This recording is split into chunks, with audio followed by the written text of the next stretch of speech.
moi, je suis le cofondateur d'une société qui s'appelle Dynamic.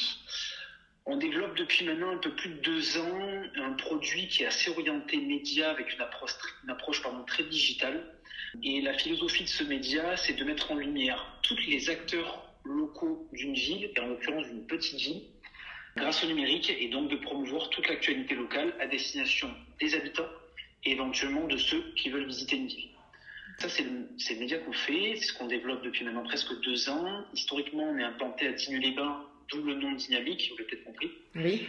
Donc on a fait un jeu de mots à la base, puis en fait, quand on a commencé à se déployer ailleurs, on s'est dit, ben non, cette Dynamique, ça marche pas.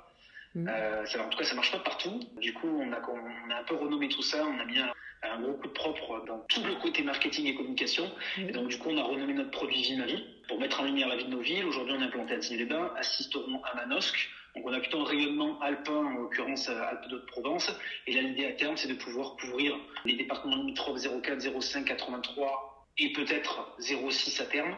Le 13, c'est vrai que bon, ça reste quand même pour nous aujourd'hui un très grand département. Alors, on ne sait pas encore trop quid du 13.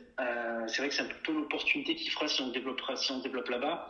Mais nous, notre particularité, c'est que au-delà d'être une solution numérique qui permet de mettre en lumière, de mettre en avant un commerçant, par exemple, l'idée, c'est surtout de rédiger de manière dynamique du contenu pour les commerçants à destination du coup d'habitants qui veulent en savoir plus sur leur ville et en l'occurrence leur commerce. Et donc tout ce contenu qualifié, c'est nous qui le faisons. En termes de modèle économique, parce que je pense que c'est ça qui est intéressant également pour les futurs porteurs de projets, peut-être futurs investisseurs ou les personnes qui peuvent être des leviers, quel est le vôtre ? Est-ce que c'est parce qu'en plus je parle depuis un média à un média, donc quel est donc votre modèle économique, plutôt publicitaire, abonnement ? Plutôt abonnement. Donc on fait payer en fait un abonnement sans engagement qui est à 29 € par mois, qui donne accès à 2 publications sur l'ensemble de nos réseaux. Donc aujourd'hui on a une présence sur ce que j'appelle un réseau, c'est un canal de communication. Donc aujourd'hui on est sur Facebook, Instagram et notre site web. L'idée à terme c'est d'être présent aussi sur d'autres canaux de communication, applications mobiles, etc. Et donc c'est un petit abonnement qui leur permet d'avoir de la visibilité locale assez intéressante et qui leur permet surtout à chaque fois de parler de thématiques différentes. Et donc de cibler un public à chaque fois différent. D'accord, donc là, entre guillemets, vous faites votre économie sur le commerçant qui cherche à être mis en avant via vos plateformes. Oui, alors c'est vrai qu'on appelle ça nos commerçants, ça peut être aussi une association qui a besoin d'avoir une visibilité sur son activité. D'accord, très bien. Bon, je vous remercie en tout cas pour ce tour un petit peu global de l'ensemble de Dynamic et de Vie ma ville. Donc, comme vous l'imaginez, j'ai déjà des questions un peu plus orientées parce que j'essaie de faire une trame et une continuité avec le CES. Donc, ma première question serait quel type d'entrepreneur vous pensez être ? Qu'est-ce qui vous définit le mieux ? Marseillais, provençal, français, européen ou autre chose ? C'est une très très très bonne question. À laquelle je ne sais pas exactement bien répondre. Ce que j'aurais tendance à dire, c'est que... Il n'y a pas de bonne réponse. Alors, premier point, rural. Ça, c'est la première chose, parce que c'est vrai que c'est plutôt ces petites villes qu'on va chercher à développer. D'accord. Donc, je fais plutôt partie de ces entrepreneurs qui croient au milieu rural, qui pensent qu'on peut faire du business dans le milieu rural, qui pensent qu'on peut avoir de l'ambition dans un milieu rural, qui pensent qu'on peut aussi développer quelque chose dans le milieu rural. Je pense aussi que je fais partie de ces entrepreneurs, mais comme beaucoup d'autres entrepreneurs, un peu fous d'avoir quitté beaucoup de jolies choses, en l'occurrence en région parisienne. Donc, j'ai bossé dans un grand groupe en conseil informatique pendant pas mal de temps. J'ai tout quitté pour rejoindre ma maison, Digne-les-Bains. Donc quand même plutôt provençal. Une aventure entrepreneuriale. Plutôt provençal dans l'ADN.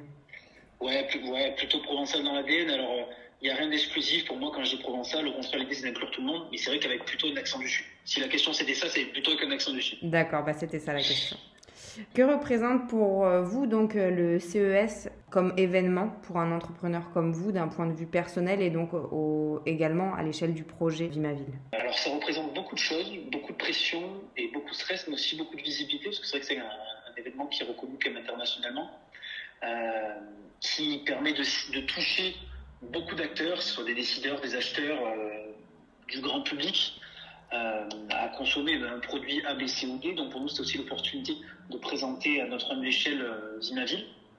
Et typiquement, cette session de pitch On a déjà eu des premiers retours, ce qui est déjà très encourageant pour nous. Donc, premier point, beaucoup de fierté. Deuxième point, beaucoup de visibilité. Et troisième point, ce que c'est aussi toujours intéressant, c'est que ça permet aussi, d'une certaine façon, de découvrir d'autres acteurs qu'on ne connaissait pas forcément. Bien et là, sûr. typiquement, dans la session de pitch que j'ai eue, j'ai rencontré 4-5 acteurs. En tout cas, j'ai pu identifier 4-5 acteurs avec qui je pense que potentiellement, il peut y avoir des choses sympas en termes de synergie. Donc, voilà, c'est vraiment pour nous un vivier très intéressant à ce niveau. Ça fait le lien avec une des questions qui venait, mais bon, ça chamboule l'ordre, mais c'est bien, la réalité, c'est le changement. Quelle impression donc vous donne l'écosystème entrepreneurial de la région, en tout cas, à travers donc cette expérience du CES, donc cette session de pitch, et également si vous avez suivi les autres journées? Alors, j'ai pas encore suivi les autres journées. J'ai passé tout l'après-midi là pour les différentes sessions de pitch qu'on avait, donc il y en avait 3 pour cet après-midi. Oui. Mon point de vue, alors j'avais l'impression qu'il n'y avait pas forcément beaucoup d'entrepreneurs de la région. On parlait beaucoup de Bordeaux, il y avait beaucoup de personnes de Belgique, il y avait bien entendu d'autres du Québec aussi. Oui, il faut préciser que vous étiez sur la journée Smart Business. Hein. Sur cette journée-là, c'était les pitchs orientés sur le Smart Business. Hier, c'était le Smart Habitat, il me semble, et demain, ce sera la Smart Santé. Alors, mon impression, c'est que du coup, j'avais l'impression un peu d'être seul à ce niveau-là, en me disant, je suis peut-être le seul campagnard au fin fond du 04 qui vient pitcher à ce genre d'événement. Donc, j'avais un peu l'impression d'être seul. Mais alors, la chose que je trouve vraiment très positive, c'est que j'ai trouvé qu'il y avait des sujets vraiment passionnants, avec des personnes passionnées. Alors, ça tombe bien, parce qu'en général, l'entrepreneuriat est un lien direct de cause à effet avec la passion. Et avec des gens qui ont vraiment une volonté d'améliorer le monde avec quelque chose qui a du sens pour eux. En tout cas, c'est l'impression que j'ai eue. Et typiquement, pour même d'ailleurs rebondir sur ta première question de quel type d'entrepreneur vous êtes, moi aujourd'hui, je ne bosse que pour quelque chose qui a du sens pour moi. Et typiquement, valoriser nos territoires, en l'occurrence, valoriser les petits commerces, c'est quelque chose qui a du sens pour moi. Ça fait le lien avec une autre question. Donc, okay. Je vais vous laisser découler, mais peut-être l'orienter un petit peu, histoire qu'elle soit magnifiée. Donc, le territoire, c'est vraiment une priorité pour vous, donc l'ensemble de vos collaborateurs. Donc, ce qui va être à l'échelle de la région, je suppose, dans un premier temps, mais également le pays. Et est-ce que, ma question découle également sur est-ce que la valorisation de votre propre réseau personnel est un élément prioritaire pour vous? Oui, évidemment. Et on le voit, de toute façon, nous, ces derniers temps ont été assez incroyables en termes de médiatisation, en termes d'opportunités, grâce entre autres au réseau qu'on a pu créer, qu'on a pu tisser. Alors tout ça est issu d'un très long travail, et aussi de beaucoup d'opportunités, et parfois beaucoup de chance. Enfin d'ailleurs, en tout cas parfois ou pas, j'en sais rien, mais de la chance, c'est sûr. Pour ensuite, petit à petit, à chaque fois, agrandir son réseau et créer de nouvelles opportunités pour de nouveau agrandir son réseau et de nouveau créer de nouvelles opportunités. Donc, c'est vraiment un cercle très vertueux à ce niveau-là. Donc, oui, à votre question. D'accord. Donc, pour la question donc de la conjoncture actuelle, parce qu'elle vient sur la table à un moment et lors de toutes les discussions, c'est certain. Vous trouvez que la conjoncture actuelle a eu un impact sur l'orientation de vos projets, mais plutôt positivement? Oui. Alors, pour nous, j'aime pas trop le crier, donc je vais le chuchoter. Le Covid a été un accélérateur de business pour nous. Ça a été aussi un accélérateur de projet parce que pour le premier confinement, ça nous a permis de nous poser beaucoup de questions et surtout d'y apporter beaucoup de réponses, ou en tout cas des premiers éléments de réponse, et ça nous a fait du bien. En sortie du premier confinement, on a fait un carton plein en termes de business. On avait remanié plein de choses, on avait mis en place beaucoup de sujets et du coup une roadmap qui était assez ambitieuse, qu'on a réussi petit à petit à terminer et à clôturer tant bien que mal pour le deuxième confinement. Pour la fin de l'année avec le deuxième confinement. Pour ce qui est du deuxième confinement, j'ai trouvé que c'était un peu plus bizarre. On a eu des commerçants qui étaient beaucoup plus sur la réserve, des clients de manière générale qui étaient beaucoup plus agressifs, beaucoup moins réceptifs. On sent qu'il y a encore un certain reliquat de cette très grosse difficulté et de cette très mauvaise ambiance morose qu'on a vécue au deuxième confinement et qu'on continue à vivre. Donc c'est encore un peu trop tôt de vous répondre. Ce dont je suis persuadé, c'est que les confinements ne sont pas souhaités, c'est certain. Malgré que ça vous ait fait du bien, les confinements ne sont pas souhaités parce que c'est une catastrophe morale, sociétale, économique. Aussi bien soit-il les bienfaits que ça peut être pour la santé.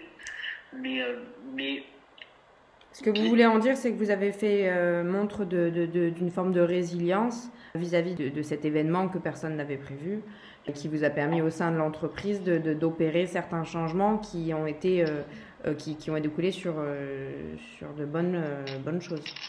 Pour moi, ça a été un stress test. Vraiment un test de contrainte en disant, OK, qu'est-ce qu'on fait qu'on est capable de continuer à faire? Qu'est-ce qu'on fait qu'on n'est plus capable de continuer à faire? Et si on n'est plus capable de continuer à faire, c'est qu'à un moment donné, il y a quelque chose qu'on ne faisait pas prévu. D'accord. Et typiquement dans les premières choses qu'on faisait, qu'on a pu confirmer, c'est typiquement nos équipes. Est-ce qu'aujourd'hui est-ce que le climat cette bonne ambiance et cette résilience qu'on essaie d'insuffler à nos équipes, est-ce qu'elle est vraie? On fait un test et aujourd'hui, on a eu de la chance parce qu'on a conservé la même équipe qu'à la base. On a mis personne au chômage partiel. On a réussi même à gagner en recrutement, à gagner en staff en recrutant. Donc oui, c'est certain que c'est un test de résilience. Je suis pas sûr qu'on ait répondu vert à tous les tests de résilience, mais en tout cas, il y en a pas mal qui ont été positifs. D'accord, ça va découler sur ma dernière question. Dans le cadre du CES et d'un projet qui se veut donc innovant et dans l'entrepreneuriat, est-ce que l'accès au financement pour votre secteur, qui est le secteur de l'innovation tout de même, est-ce qu'il a évolué dans toute cette période de crise et est-ce qu'à l'heure actuelle, vous pouvez statuer sur un véritable changement dans les formes de financement? Est-ce que vous avez un mot à dire là-dessus? Je ne fais pas partie de ces boîtes, en tout cas Dynamic ne fait pas partie de ces boîtes qui ont levé beaucoup d'argent, qui ont des liens très particuliers avec plein de fonds d'investissement. Aujourd'hui, on vit sur nos fonds propres. On a de la chance de pouvoir vivre comme on peut. Alors, c'est pas Byzance, mais en tout cas, on arrive à faire quelque chose qui sont assez sympas. En fait, je suis pas sûr que l'argent soit vraiment un frein au développement. Je pense qu'à un moment donné, pour développer, il faut de l'argent. La croissance, ça se finance, ça c'est une certitude. Mais en fait, je pense que l'argent n'est qu'un outil et que cet outil-là aujourd'hui, il manque pas. Alors après, bien sûr, il faut savoir taper aux bonnes portes, il faut savoir chercher les bons financeurs, il faut savoir aller pitcher aussi devant des financeurs. L'exercice est compliqué, mais je suis pas sûr que c'est l'argent qui doit être une priorité. Je pense que la première chose qu'il faut imaginer, en tout cas moi c'est des questions que je me pose toujours, c'est est-ce que c'est le time to market? Est-ce qu'aujourd'hui typiquement c'est le moment? Est-ce que l'équipe que j'ai formée, est-ce que les compétences que j'apporte correspondent à ce que je veux? Pour moi l'argent arrive en quatrième position. Donc c'est pour ça que j'ai des doutes que cette crise économique, sanitaire et maintenant aujourd'hui économique, ait vraiment eu des répercussions sur des investissements. Peut-être que je me trompe, mais j'ai des doutes quand même. D'accord. Et peut-être aussi, donc, parce que c'est la vocation de pas mal de startups françaises, en tout cas, qui participent au CES, c'est d'avoir une visibilité sur l'international. Est-ce que, oui, pour conclure notre échange, il y aurait un mot à dire autour de vos, entre guillemets, projets à ce niveau-là, d'une forme d'internationalisation? Si demain il devait y avoir un international, ça serait en tout cas ce qui est sûr, un international francophone, pour plein de sujets. J'ai tendance à dire qu'il y a déjà énormément de travail à faire en France. Je garde pour l'instant un peu mon côté chauvin pour dire que les prochains mois et je pense encore la prochaine année, voire les 3 prochaines années, resteront en France pour l'instant. D'accord, très bien. Merci beaucoup pour cet échange. On suivra de près la suite de Dynamic, ça c'est une certitude.